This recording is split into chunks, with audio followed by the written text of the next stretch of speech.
Bienvenue dans cette nouvelle édition du QG News. Voici les titres de l'actualité. Au Mali, associations culturelles, sociétés civiles et hommes politiques se mobilisent contre les violences communautaires dans le centre du pays. Ce samedi 26 janvier, 2 grands meetings ont eu lieu pour appeler à une action gouvernementale.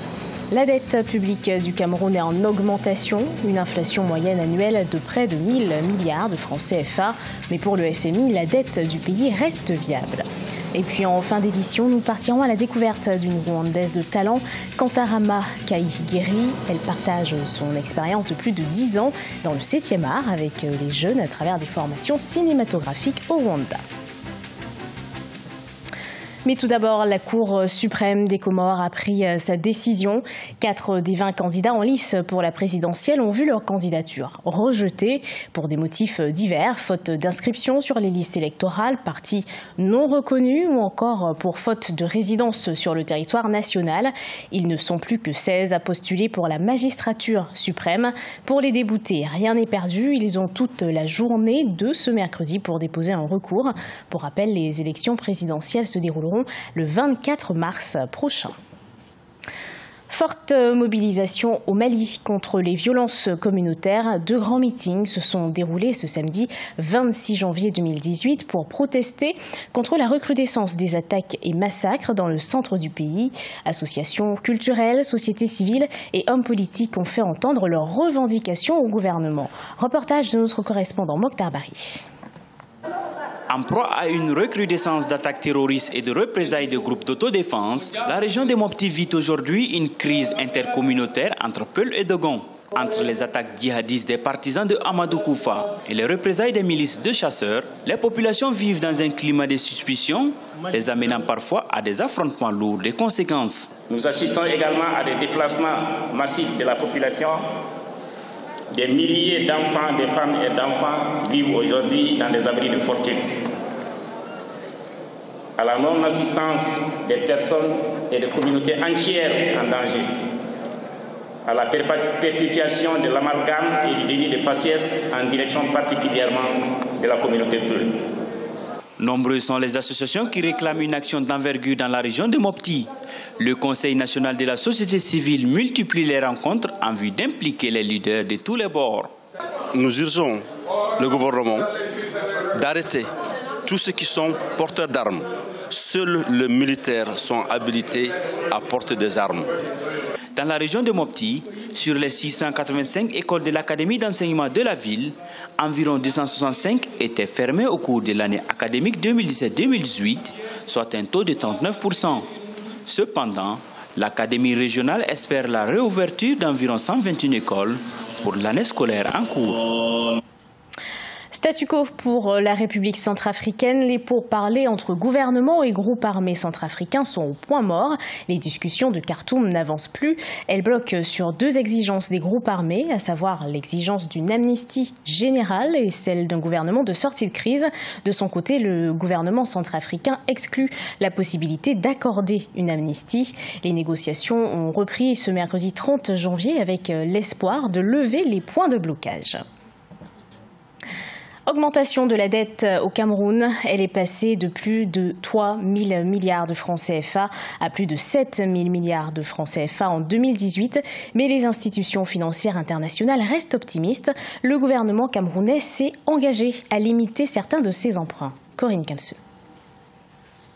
De 3 726 milliards de francs CFA en 2014, la dette publique de l'État du Cameroun est passée à 7 131 milliards de francs CFA en 2018, selon le ministère des Finances. Une inflation annuelle moyenne de près de 1 000 milliards de francs CFA qui a débouché sur une accumulation de la créance publique estimée en 2018 à 33% du produit intérieur brut. Des prêts contractés pour davantage soutenir les projets structurants selon la politique définie par le chef de l'État. Il s'est mis dans la logique d'accélérer la croissance, il s'est mis dans la logique d'accroître son stock d'infrastructures et il n'avait pas la ressource dans l'immédiat et forcément par rapport à cette ambition-là, il a été appelé à emprunter de la ressource immédiatement disponible.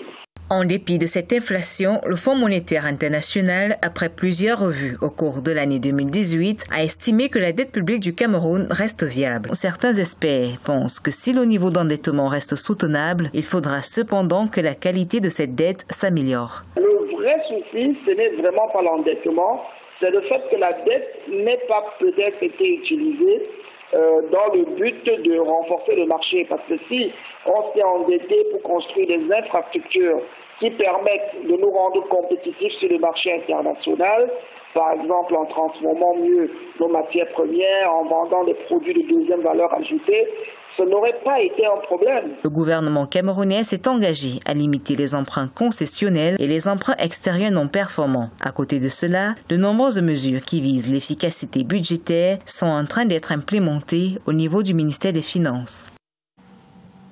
Menace de grève au Zimbabwe. Les syndicats menacent de déclencher un nouveau mouvement de grève en cas d'échec des négociations salariales. Une mobilisation qui devrait concerner 500 000 agents de la fonction publique. Les précisions d'Aminata Bari. Au Zimbabwe, les syndicats menacent de déclencher un nouveau mouvement de grève en cas de l'échec des négociations salariales. Le mouvement, qui devrait concerner quelques 500 000 agents de la fonction publique, est consécutif à l'échec des négociations entre le gouvernement et les syndicats de l'administration publique sur l'augmentation des salaires. Les syndicats doivent se concerter avec l'État zimbabwéen pour trouver les moyens afin de venir à bout de cette grève, parce que ça handicape l'économie zimbabwéenne qui est en mal en point. Le dollar zimbabwéen ne vaut plus rien et puis le Zimbabwe est un pays très endetté. Les fonctionnaires estiment que face à la hausse effrénée du coût de la vie, le gouvernement devrait relever les salaires de ses agents. Ils exigent $1 733 de salaire mensuel contre $414 actuellement. Et puis ils sont à la recherche de devises. Le pays est très endetté vis-à-vis de la Banque mondiale, du FMI. Le gouvernement maintenant essaie de composer avec les syndicats pour essayer quand même de leur expliquer convenablement ce qu'il y a lieu de faire. Et puis essayer de leur dire aussi que l'économie zimbabwéenne ne va pas très bien. Maintenant, il peut faire une petite augmentation. Cette grève peut encore diminuer justement la visibilité de l'économie zimbabwéenne. Le conseil APEX, qui regroupe 16 syndicats de la fonction publique, a déclaré que les négociateurs du gouvernement n'ont pas présenté de nouvelles offres lors d'une réunion tenue le lundi 28 janvier. Selon le secrétaire du conseil, de nouvelles discussions sont prévues ce mercredi 30 janvier. Elle est rwandaise avec une renommée internationale dans l'univers du cinéma, de Kigali à New York en passant par Genève. Kantarama Kaigeri fait parler d'elle par son travail de réalisatrice. Elle consacre actuellement son temps à aider des jeunes amateurs du cinéma rwandais. Un portrait réalisé par notre correspondant Fraterne d'Akaïsanga, commenté par Néléï Clodébessa.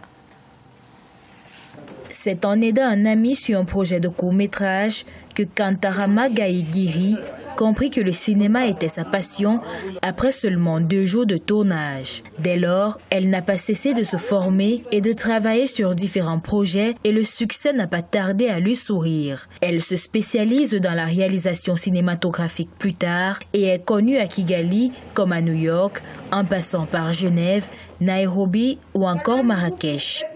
De là, je suis partie en Europe où j'ai fait un long métrage qui s'appelle Tapis Rouge, qui parle d'intégration, qui parle de sujets un peu plus graves, mais sous une forme entraînante et qui donne un message d'espoir aux jeunes.